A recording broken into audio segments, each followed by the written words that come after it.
전염병 사태 이후 한국을 포함한 여러 국가에 대한 입국 금지 조치를 시행한 일본은 최근 한국 등 방역 조치가 훌륭히 이루어진 일부 국가에 대해 비즈니스 목적의 방문을 허용하기로 방침을 정했다는 언론 보도가 있었습니다. 이러한 조치는 일본 정부가 한국에 대한 입국 금지 조치를 내린 지 3개월 반 만의 조치로서 입국 허용 국가의 전염병 사태가 완화되었다는 판단에 의해 내려진 결정으로 보입니다. 반면에 일본의 경우 방역 실패에 따라 확진자가 지속하여 증가하고 있는 추세입니다. 특히 경제 활성화를 장려하기 위해 일본 정부에서 22일부터 추진 중인 일본 국내 여행 장려 정책인 고투 트래블 정책이 시행되자마자 하루 확진자 수가 795명으로 폭증하며 일본에서 긴급 사태를 선언했던 4월 11일에 기존 하루 최다 확진자의 기록인 720명을 훌쩍 넘어선 것으로 나타났습니다.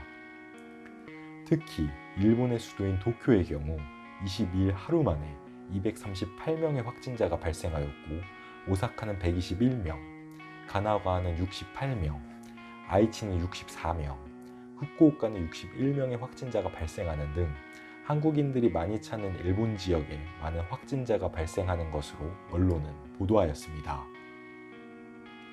그럼에도 불구하고 아베는 국민 여러분의 협력하에 신중히 경제활동을 재개한다는 방침에는 변함이 없다며 일본 내 여행 장려 정책인 고투 트래블 정책을 계속하여 추진하겠다는 입장입니다.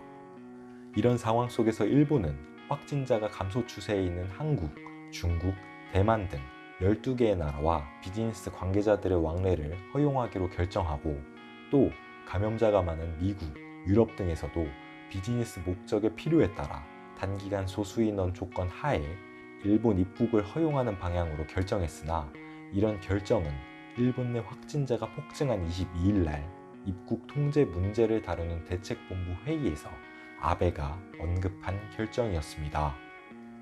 일본 내 확진자 수도 잡지 못하고 있는 상황과 심지어 여행 장려 정책을 피며 확진자가 증가하고 있는 일본이 입국 금지를 풀어 사람들이 왕래할 수 있게 된다고 하더라도 이런 일본에 방문할 여행객이 실제로 있을지는 미지수입니다. 일본의 입국 금지 해제 조치는 최근 전염병 사태에 의해 침체된 경기를 회복하기 위한 목적으로 볼 수 있습니다. 하지만 전염병 사태를 제대로 해결하지도 못하고 있는 상황 속에서 입국 금지만 해제한다고 침체된 경기가 회복될 일은 전혀 없다고 생각을 합니다.